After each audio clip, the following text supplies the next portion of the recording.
Hey everyone, it's Ethan or Miss back again for another video today, and welcome back to the channel, guys. We are here for a brand new series. Obviously, you can see on screen, and you can see from the title and the thumbnail of this video, we are going to be doing a Chicago Blackhawks franchise mode, which I am very excited for. Obviously, we just lost the past two seasons to Chicago over in Minnesota, but I had planned on doing this series well before that anyways, so I'm very excited, and let's start the career, guys. We're obviously going to keep the salary cap on, but I'm very excited to see what this franchise has in store for us. One of my best friends, he actually is a huge Blackhawks fan. He is very big into the Blackhawks, so this one's for you, Pat. We're going to try to get some more Stanley Cups in the career of Patrick Kane and Jonathan Toews before they retire, but that's obviously coming up possibly really soon, which is really crazy because I grew up watching these guys. So yeah, let's just take a look at what this team looks like now. From the overalls, we are listed as the worst team in the division, which we are in the Central. Yeah, we are in the Central. I really struggle with the Western Conference division, so glad I got that one right. So of course we're in the Central Division, and statistically our overall was an 85, which is the worst in the Central, and it is the second worst in the West, and it's like bottom 6 or 7 in the league. So EA thinks we are apparently god awful. Now, I don't think we're god awful. I don't even think we're awful, but there are some pieces and some holes that definitely need to be fixed. Now, bear with me, but let's just take a look at what the team could look like this season. So, best lines. Let's see what we have here. We've got ADB with Jonathan Toews and Patrick Kane, which honestly very well could be the top line this season. And I did make some changes for this series. So you see DeBrincat here. I did not change. He is a medium elite at an 85. But Alex Nylander, I did change. I dropped him to a medium top 6. And honestly, I feel like that might even be a little generous because I really don't think Alex Nylander is that good. He had a decent season last year, but he's been struggling to get into the NHL lineup. So he still has a very good potential, don't get me wrong. I don't think Nylander Alex Nylander at least, deserves the medium elite potential for now. I could have given him a low elite, but I feel like a medium top 6 is maybe a little bit more suited for him. And he's going to be playing with Kirby Dach, who is very intriguing. Now, I thought about turning him to a medium elite, but I decided not to.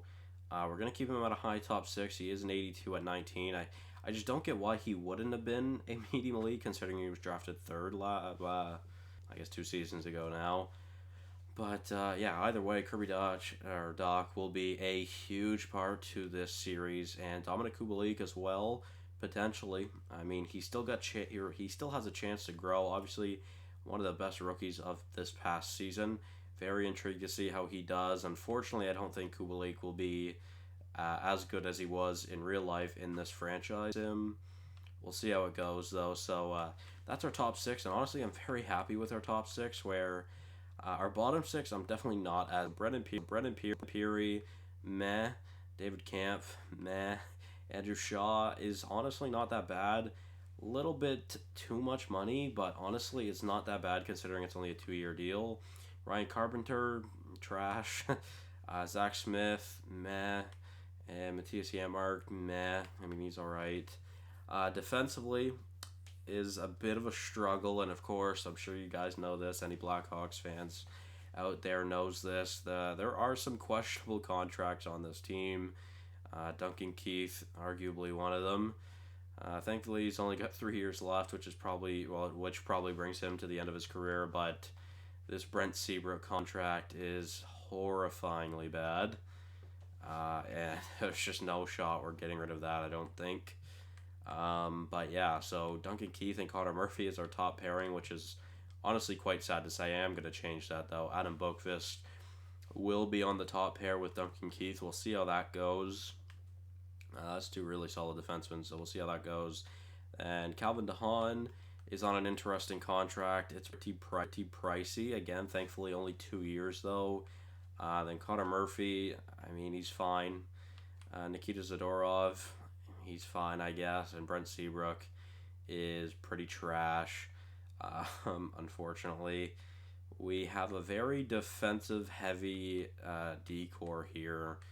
As Duncan Keith is a two-way, Boqvist is an offensive, but Murphy, DeHaan, Zodorov, and Seabrook are all more on the defensive side than anything as a defenseman. And one more thing I'm a little worried about this season is the goaltending tandem. So I did raise D'Elia to a 81. I think D'Elia is on par, if not better, than Subban. So yeah, that is why. I did change his potential to a low starter as well, but he's 26. That's not really going to affect us all that much. And apart from that, I don't really think I made any more changes. I don't think I made any changes to the defenseman.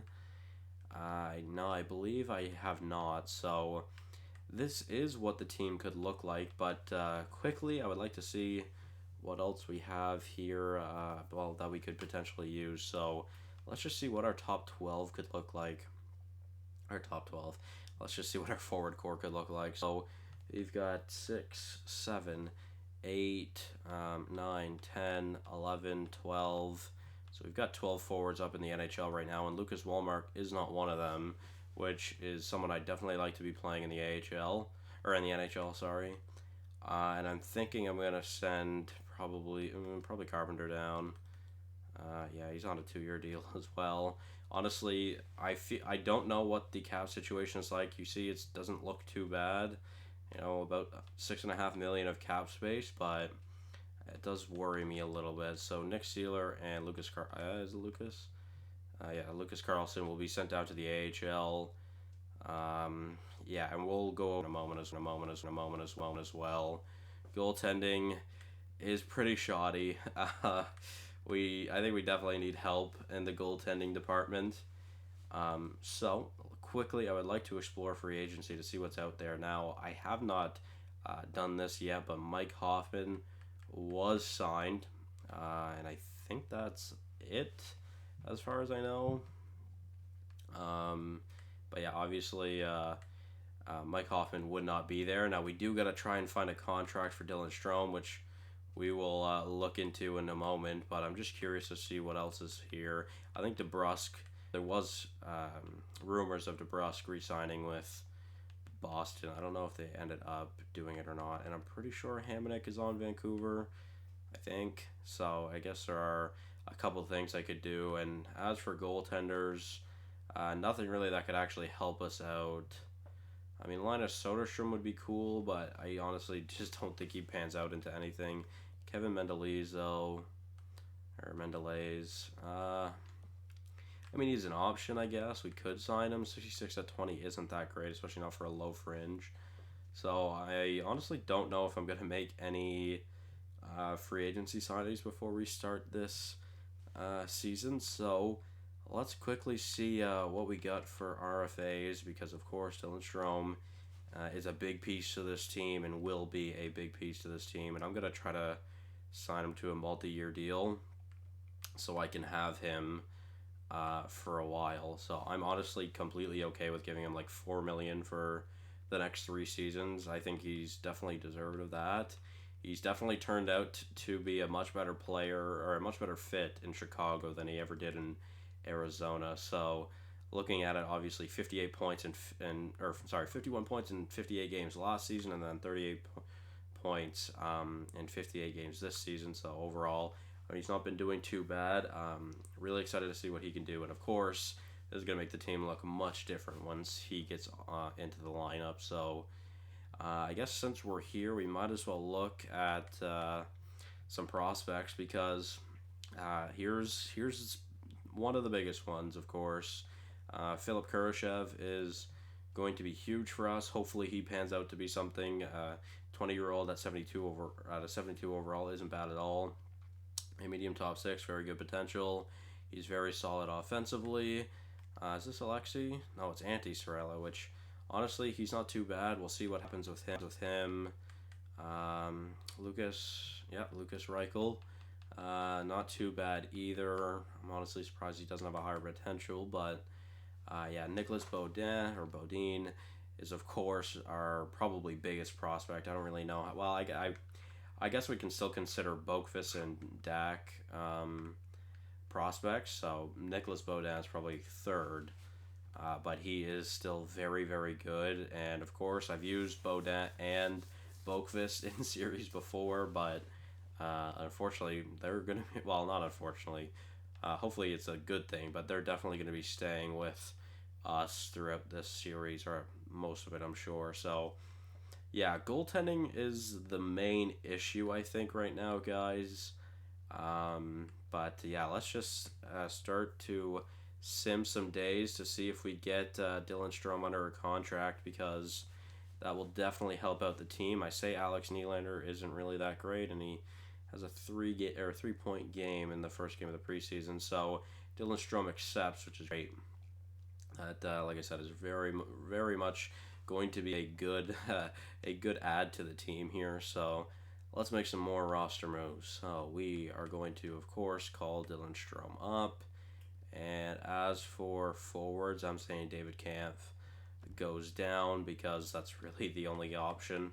I would like to keep Nylander in the NHL. I'm not too sure how I'm going to make these lines yet, but I'm thinking, honestly, I might do that, to be fair.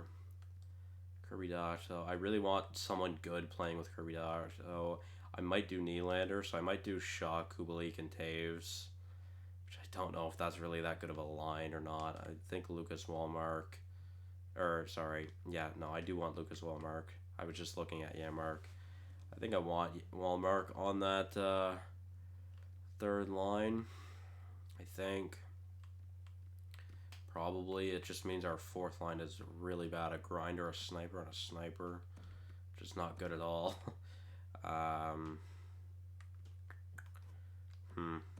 Maybe Matthias Janmark just would be better. Well, I don't know. It seems like no matter what, they're going to be a -2 on that line, which sucks, of course. But honestly, I would rather it be those three players than anyone else on the team. So I'm honestly probably going to stick with it. See, like what I was thinking originally was DeBrincat, Taves, Kane, then Kubalik, Strome, and question mark, and then probably Shaw, Dak, and Nylander. I would like to maybe get someone better for the second line, but I'm not too sure. As for the decor again, I mean, Boqvist will be playing on the top pair, but yeah, I mean that's probably what the decor is going to look like. It's not that bad. There's probably worse. Well, no, there's probably not worse decors in the league right now, but yeah, I mean it's definitely going to improve with the addition of Boqvist and Bodin within the next few seasons. So we'll see how that goes, but yeah, the goaltending again, like I said, I'm extremely worried about. So yeah, I mean, I think that's what the team is going to look like. So let's go to the AHL. I'm just going to hit best lines. Quenneville is a player I'd like to keep an eye on as well. Maybe he can turn out to be something for us. Mackenzie Entwistle as well. Maybe Alex Fortin. But that's about it. Kurashev, I would like to be playing on the top line, please. Ryan Carpenter, I don't care about. And Nicholas Bodin, of course, I also want playing on the top pair. Who can get him a bonus? Nick Seeler can. So there we go.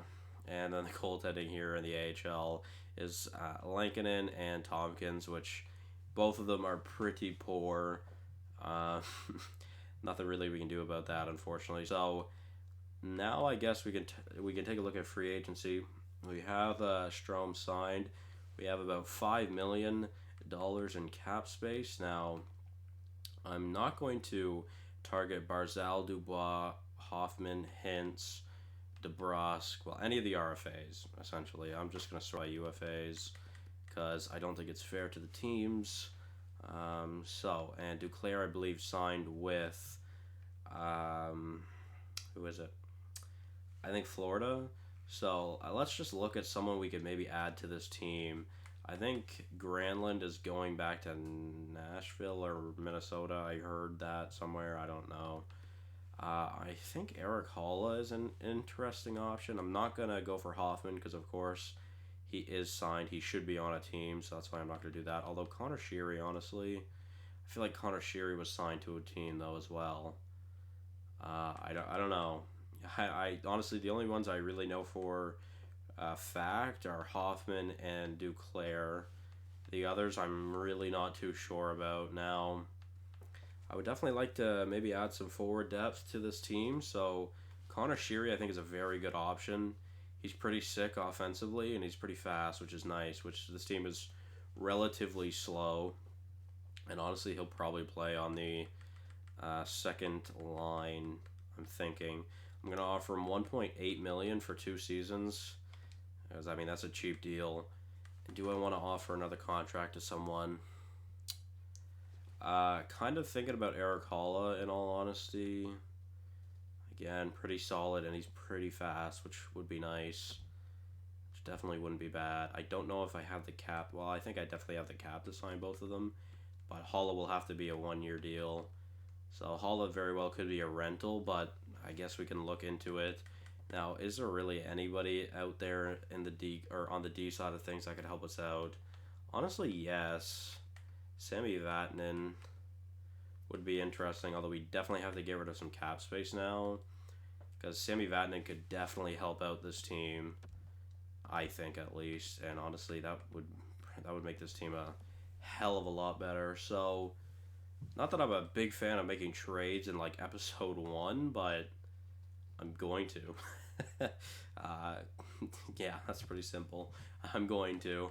So let's just see, for cap reasons, who's out there that's awful. I know Seabrook's awful, but I just don't see us getting rid of that contract. Keith, honestly, isn't that bad considering he's an 85. It's just when he drops, that's when it's going to get scary. Connor Murphy. Okay, well, let's see. So we're going to have Boqvist. We'll have Vatanen, if we can sign Vatanen, and then we need one more right-handed defenseman, which, yeah, I mean, realistically, would be Connor Murphy. So that means I don't know. Well, I mean Seabrook obviously is the odd man out, but so what? How am I gonna do this? So we're gonna have Boqvist with Keith, then we're gonna have Dahan with Vatanen, and then we're gonna have Murphy and Zadorov probably. Is that what the plan is here? Who am I missing then? Of course, Seabrook. So basically, Seabrook just gets nudged out of the lineup. Okay, so then that's fine with me then. Let's just see what we can get rid of then for a cap hit. Let's see if there's anyone that's really trash. Although, honestly, I might trade away Zach Smith considering how big his cap hit is. And if we get those forwards, then that will help anyways. So, and I was thinking Ryan Carpenter for sure, just since I know he is making decent money. Camp really too, but I mean these two for sure. I might just package them to a team who needs some depth forwards. Probably Columbus. So I will just take a draft pick, probably a fourth. I mean maybe I could get a third, but oh wow, I can't even get a fourth. Okay. I honestly wasn't expecting that. What about their 5th round pick this season? That will go through. Okay, so that gives us a few more dollars, which is nice. I'm just gonna auto fix the rosters. I will fix them after.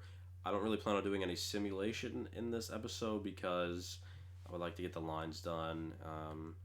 We are listed as a seller, which honestly isn't all that surprising. So let's go see if we can acquire Vatanen as well. I did not mean to go to our team. But honestly, with the free agency signings, I think this team could actually compete. Not saying that this is a great team by any means. Ethan Bear also, I believe, extended a contract with Edmonton. That's cool to see. Fellow Ethan. So let's go. Vatanen for 2.2 for 1 year, and I believe we're sending out about $6 million in cap, so we'll still have a little bit of wiggle room. So let's see what these 3 players say. We did clear some cap, we cleared some roster space, so we should be good to get all 3. Vatanen accepts, Holla accepts, and Sheary accepts. Okay, so that's actually sick. That's really, really good. Holy shit, a 9-1 win in the preseason over St. Louis. Jesus. All right, so then now we can really get an idea of what this team may look like. And I'm honestly really happy about those signings. So let's call up Sheary and Holla, and of course Vatanen as well. And then let's go back to the NHL. Seabrook, I'm just going to send him down to the AHL because we don't need him up in the NHL. And then David Kampf obviously will be going down. And I think Brennan Peary is the other odd man out because, like I said, I would like to keep Nylander in there or on this team. So, in the NHL, I should say. Jesus, whatever. So let's just best lines it and see what the computer thinks of. I'm not entirely opposed to that. I'm thinking maybe something more along the lines of this, though. My God, that fourth line is just screwed. Like, I don't know what it is about this fourth line. I just can't. I guess. I mean, they all have terrible chemistry. So I don't think there's really anything I could do about that. I mean, Shaw and Yamark would be the ones to go realistically, but I do want to keep Wellmark, or because I want to keep Wellmark. So unless I completely change the lines up, which I don't plan on doing. So this could be really sick. An 86 overall DeBrincat with the +1, 85 Strome, 92 Kane, then an 84 Sheary, 90 Taves, and an 84 Kubalik, then an 83 Holla, 83 Doc, and 80 overall Nylander. And I really think that third line could be really good. I do want to keep Doc on the center position, kind of, so then we can maybe have like a Malkin Crosby kind of thing, or Crosby Malkin, Draisaitl McDavid kind of thing with Duck and Strome. We'll see how that goes though. And then defensively looks much better, which I'm very happy about. Vatanen and DeHaan do not... Wait, DeHaan's an offensive defenseman? I did not know that. Okay, well, Zadorov, I guess, is playing on the second pairing because I do want Vatanen playing on the second pairing. So, honestly, that decor doesn't look too bad. Keith and Boakfist, I'm excited to see how they do. They obviously are both getting a +3 as well. Then Zadorov and Vatanen with a +1. DeHaan and Murphy with... Or DeHaan, sorry, DeHaan. Now, again, D'Elia and Subban, I don't know how much faith I have in that tandem, but we'll see how it goes. So, that will be the end of the first episode of this series, guys. Hopefully you did enjoy. Like I said, nothing obviously too exciting in this episode, but kind of just a precursor to this series, and of course, just to get you guys excited for the next video, which will go out tomorrow. So, let's just finish the preseason before we end this off. But I'm really, really excited about this series. Honestly, a similar level of excitement as I had for Minnesota. Hopefully this one turns out a little bit better though. So yeah, thank you guys all so much for watching. Hope you did enjoy, and I will see you guys in the next one. Bye bye.